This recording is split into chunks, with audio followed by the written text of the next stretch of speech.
en día conocemos gran parte del trabajo romano en lo que respecta al derecho debido a la compilación jurídica ordenada por el emperador Justiniano en el siglo VI después de Cristo. Toda esta recopilación de leyes, tratados y normativas se fueron estableciendo en diferentes épocas de la historia de la antigua Roma. Se conoció con el nombre latino de Corpus Juris Civilis, lo cual se traduce como cuerpo jurídico civil. De esta compilación y entendido el derecho romano como el origen del derecho actual, este es uno de los más importantes cuerpos de legislación de la humanidad y sin duda alguna es la evolución actual sobre numerosas temáticas sociales, penales, civiles, económicas, tributarias, así como muchas otras.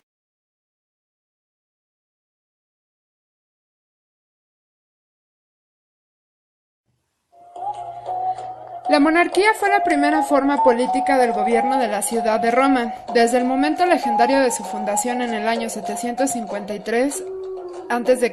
hasta el final de la monarquía en el 510 a.C. El origen de la ciudad de Roma puede situarse especialmente cerca del Monte Palatino, junto al río Tíber, en un punto en el cual existía un vado natural que permitía su cruce y además era navegable desde el mar.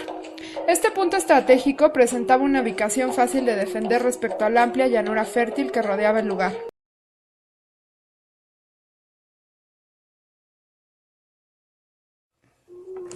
En los primeros tiempos, la desigualdad social se basaba en el nacimiento y en la religión.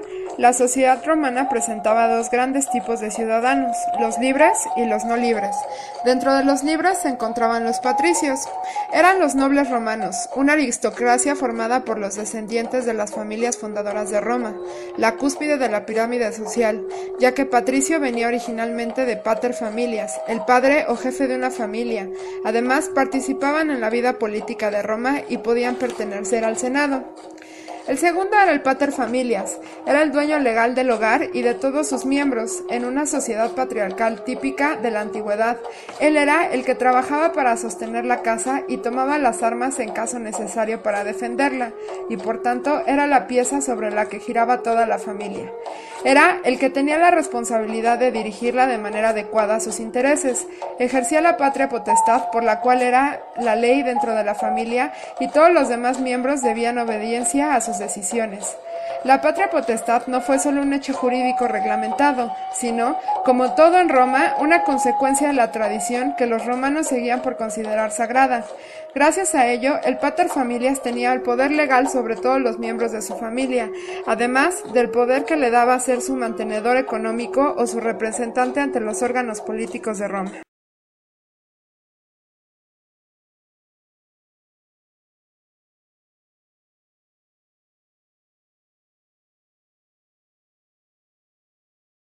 Los plebeyos son las personas pertenecientes a la clase marginada, pero la más común de la Roma antigua.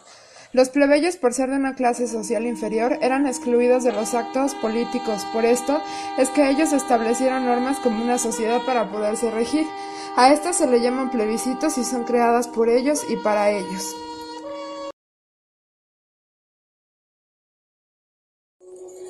Dentro de los no libres estaban los clientes, que fueron personas extranjeras o peregrinas que llegaban a Roma en busca de la protección brindada por los patricios a cambio de cosechar tierras, con la diferencia de que estos sí recibían paga por su trabajo, no como los esclavos. Los esclavos formaban parte de la sociedad romana y de todas las sociedades de aquella época, y desgraciadamente de otras épocas también. La esclavitud en aquellos tiempos era algo completamente normal. Los esclavos lo eran porque habían sido derrotados en una guerra, porque habían sido vendidos, por no haber podido hacer frente a las deudas, por castigo legal, o simplemente porque nacían de padres esclavos, a lo cual se le llamaba contubernio. En Roma, al menos tuvieron el derecho de poder comprar su libertad y de incluso ser ciudadanos romanos bajo el proceso de manumisión. Así el esclavo, convertido en liberto, podía ser inscrito en el censo de ciudadanos romanos, incluso adoptando el nombre de su antiguo dueño y convirtiéndose en cliente suyo. Por otra parte, para poder entender a la monarquía y su gobierno, es preciso explicar que en esta época se llevaban a cabo los comicios, que eran grupos de personas que conformaban asambleas político-legislativas y creaban leyes. Estos comicios eran de dos tipos, curias y centurias.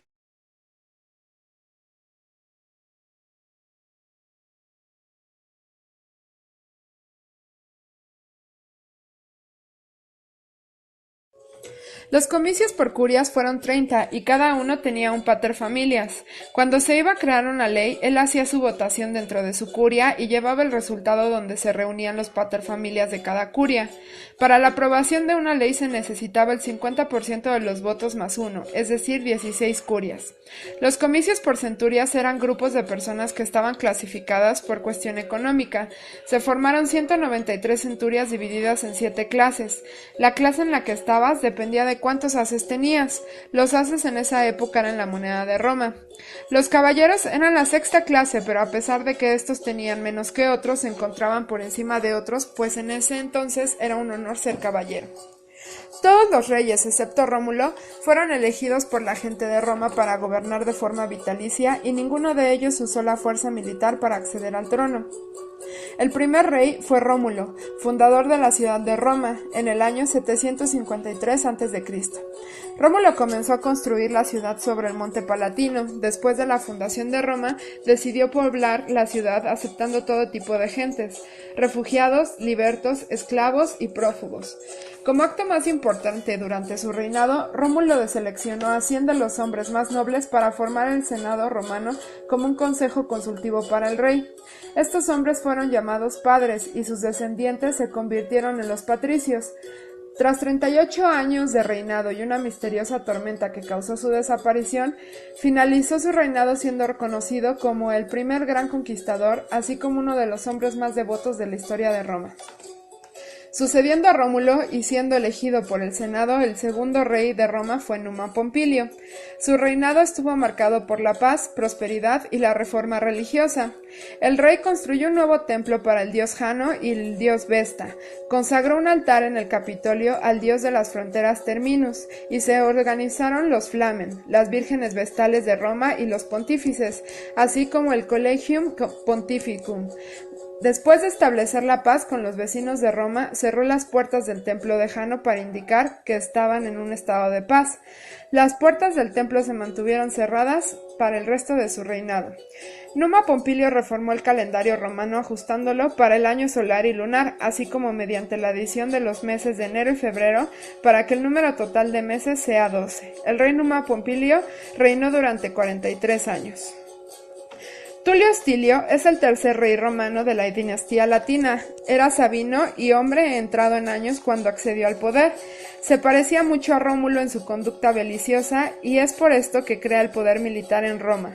Tulio Hostilio, descuidando el culto de los dioses, hasta que hacia el final de su reinado cayó enfermo y se convirtió en supersticioso. Él construyó un nuevo hogar para el Senado, el Curia Hostilia, que sobrevivió más de 500 años después de su muerte. Sin embargo, cuando Tulio pidió ayudar a Júpiter, este respondió con un rayo que quemó al rey y dejó su casa en cenizas. Su reinado duró 31 años.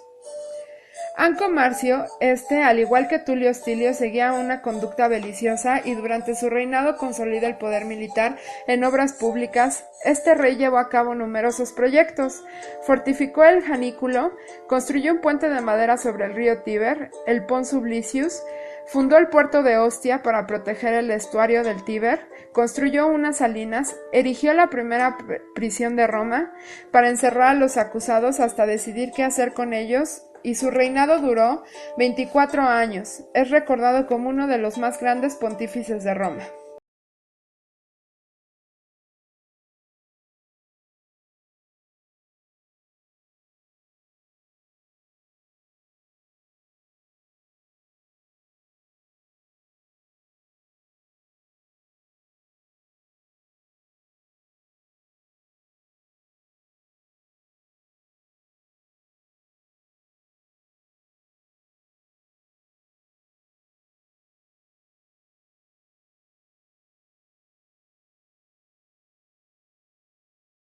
Tarquino el Antiguo aumentó el número de personas en el Senado mediante la adición de 100 hombres de las familias menores procedentes de las tribus etruscas conquistadas, por lo que el número de senadores ascendió a un total de 300.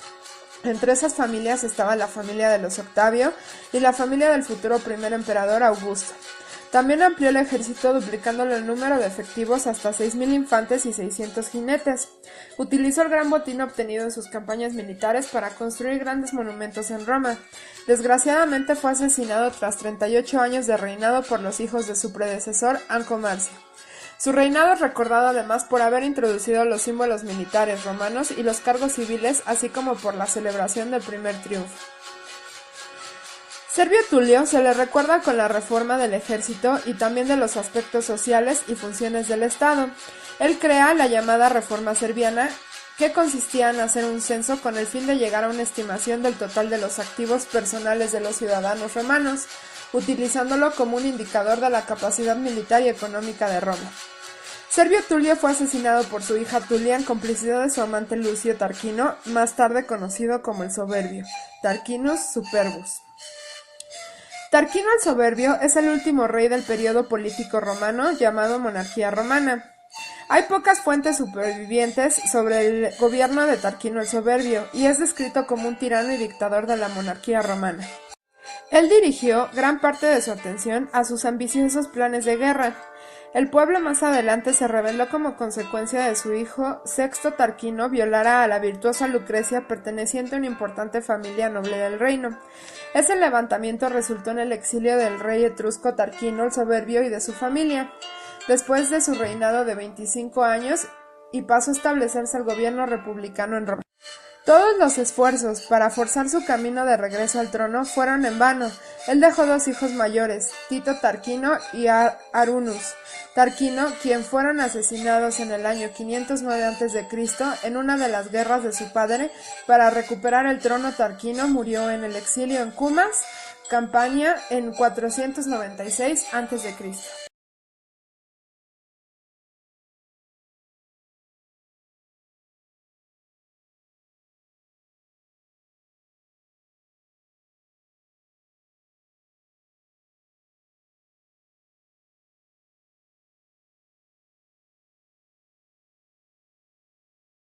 La palabra república viene de las voces latinas res cosa y publica pueblo. Corresponde así del año 509 al 29 a.C., periodo en el cual Roma alcanza su mayor esplendor y poderío con el afianzamiento de sus instituciones de gobierno y de justicia, así como la de la administración del bien público y del anhelo de superación de las cuestiones sociales.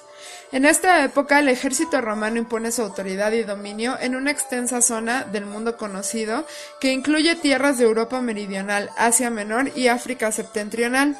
En este proceso de expansión impone el sello de su cultura, pero al mismo tiempo asimila el complejo cultural de los pueblos conquistados y Roma se convierte, de este modo, en la heredera y depositaria de la cultura de la antigüedad.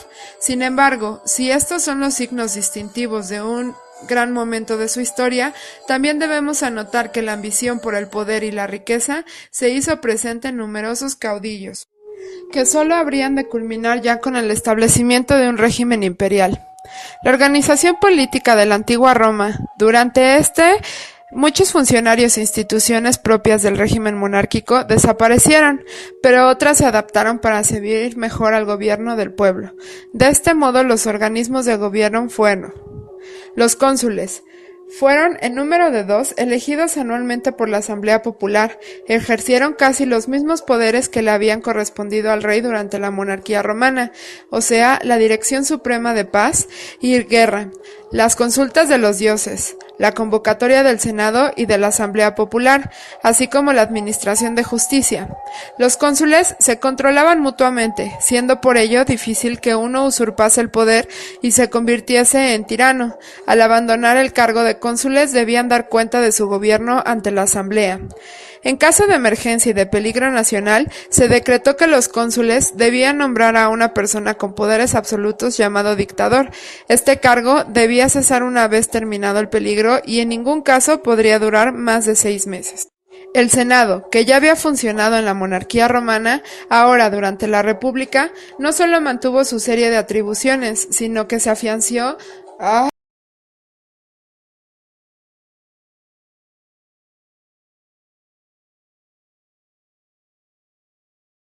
no solo mantuvo su serie de atribuciones, sino que se afianzó definitivamente como un organismo consultivo que orientó y aconsejó el gobierno de Roma, dirigiendo el ordenamiento interior y la actuación en el exterior de la política romana.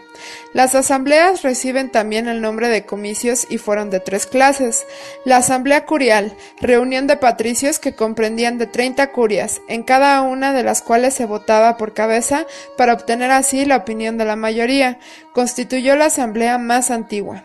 La asamblea centurial, reunión de ciudadanos bajo el sistema militar y agrupados de 100 en 100, teniendo cada agrupación un voto.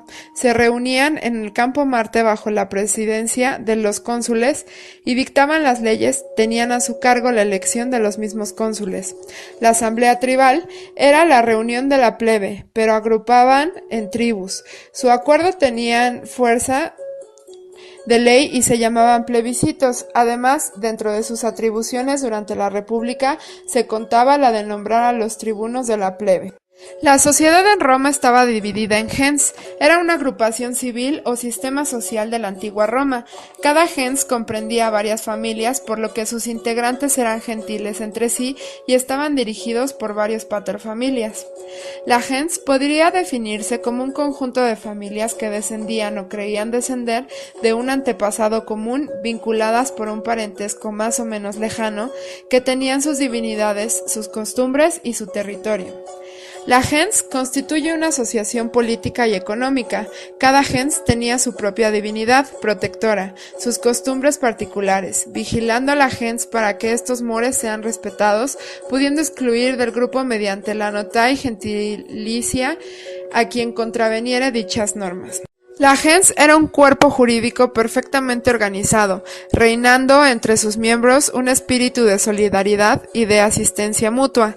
Se llega a ser gentil o miembro de la gens de la misma manera en que se llega a ser miembro de un estado, es decir, por nacimiento de padre gentil o por agregación directa de la gens mediante el voto de los gentiles. La gens sobrevivió en la época antigua, aun cuando su organización se debilitaba cada vez más, sobre todo porque las familias que la formaban se iban poniendo en contacto directo con la ciudad, conjuntamente con las nuevas familias plebeyas que no estaban organizadas en las gens. La ciudad fue así poco a poco minando los cimientos de la gens, sustituyéndola en las funciones de orden y defensa correspondientes al Estado. Existía una serie de requisitos necesarios para ser gentil. Estos eran: llevar el mismo nombre gentilitium, haber nacido ingenuos, que todos los antepasados hayan nacido ingenuos, y no haber sufrido nunca capitis diminutio. La expresión latina capitis diminutio se traduce literalmente disminución de la capacidad. Para el derecho romano, la capitis diminutio suponía una incapacidad de derecho absoluta en la persona. Según la clasificación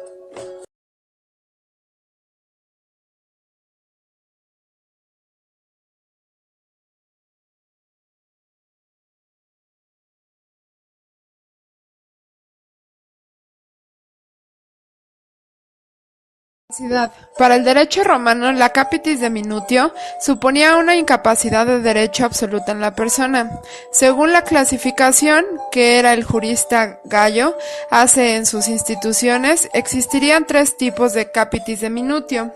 La capitis diminutio máxima, que se produce cuando la persona pierde la libertad y la ciudadanía.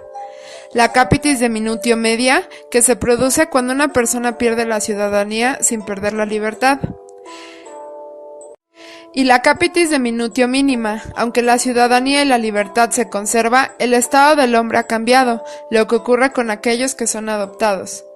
Así como tenían requisitos y deberes en la gens, también tenían derechos, que consistía en el derecho hereditario recíproco de los gentiles a los bienes que daban siempre dentro de la gens, la posesión de un lugar de sepultura común, las solemnidades religiosas comunes, la obligación de no casarse dentro de la gens, la posesión de la tierra en común, la obligación de los miembros de la gens de prestarse mutuamente socorro y asistencia, el derecho de llevar el nombre de la gens, el derecho a adoptar extraños en la gens y el derecho de elegir y de poner al jefe no se menciona en ninguna parte. Por otra parte, en la República existía una gran pugna entre los patricios y los plebeyos, pues los patricios estaban en contra de que los plebeyos participaran activamente en el gobierno romano. El Senado y el pueblo romano se convirtieron en la divisa de Roma, significando que todo se hacía en nombre de los dos grandes poderes que en teoría gobernaban la ciudad, el Senado de los patricios y las asambleas de ciudadanos plebeyos encargadas de elegir a los cargos públicos. Sin embargo, esta aparente unidad escondía una profunda fractura interna que a punto estuvo de destruir la República ya en sus inicios. Los patricios, descendientes de las primeras familias que habían fundado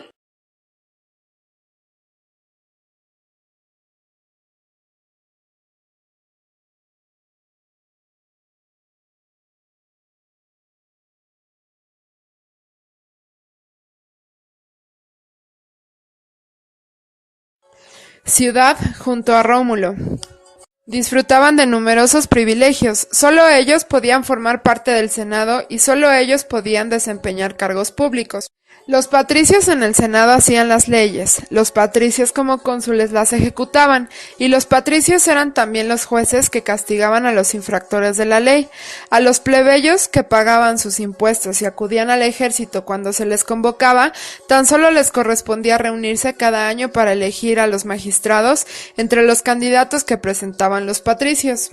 Indignados por esta situación, que les obligaba a hacer frente a todos los inconvenientes de la ciudadanía, sin permitirles disfrutar de sus ventajas, los plebeyos emprendieron largas y encarnizadas luchas con los patricios para reclamar más derechos.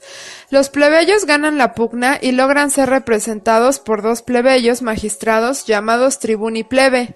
En estos tuvo mucho que ver Menemio Agrica, con su discurso del estómago y sus miembros, en donde compara a Roma con el estómago y a los plebeyos y patricios con sus miembros, pues todos eran importantes para el buen funcionamiento de Roma y su gobierno. Otro de los aspectos importantes de la República fue la creación de la Ley de las 12 Tablas o Ley de la Igualdad Romana. Fue un texto legal que contenía normas para regular la convivencia del pueblo romano. También recibió el nombre de Ley Decemviral. Esto fue porque 10 patricios con todo el poder se encargaron de redactarlas. Por su contenido se dice que pertenecen más al derecho privado que al derecho público. Fue el primer código de la antigüedad que contuvo reglamentación sobre censura, pena de muerte por poemas satíricos. La ley se publicó al principio en 12 tablas de madera y posteriormente en 12 planchas de bronce que se expusieron en el foro. Las tablas 1, 2 y 3 contendrían el derecho procesal privado. Es el procedimiento que regulan las acciones de la ley, acciones judiciales que en virtud de la ley de las 12 tablas podrían ejercer los ciudadanos romanos para la defensa de sus derechos. Las tablas 4 y 5 regulan las normas relativas a la tutela de menores de edad, no sujetos a patria potestad al haber fallecido su padre. Por igual contenían normas relativas a la curatela a fin de administrar los bienes de aquellas personas pródigas, enfermos mentales o discapacitados. También había normas para tutelar a las mujeres solteras una vez fallecido el padre. De ellas se harían cargo los familiares próximos. La ley 6 y 7 comprendían derechos y obligaciones y derechos reales sobre bienes ajenos. Regula el negocio jurídico del nexum y también del stipulatio o sponsi y varios negocios jurídicos. Las tablas 8 y 9 contendrían el derecho penal de la época. Se caracterizan porque siempre contienen normas muy arcaicas como normas modernas, lo que refleja un periodo de transición. En estas tablas aparece implícitamente la distinción entre dos ámbitos del derecho penal, el derecho público y el derecho privado. En la tabla 9 se establece la prohibición de concesión de privilegios, por lo que todos los ciudadanos son iguales ante la ley. La tabla 10 contiene el derecho sacro, recoge una serie de normas que se refieren al orden de la vida interna de la ciudad, se prohíbe la incineración e inhumación de los cadáveres en la ciudad, se intenta así evitar incendios o que la presencia de un cadáver atente contra la salubridad pública, se prohibía también el excesivo lujo en los funerales. Las tablas 11 y 12 son las tablas de los injustos. Estas contienen el cajón desastre, entre otras cosas, que es la provisión del connubium, matrimonio desde el punto de vista jurídico entre patricios y plebeyos.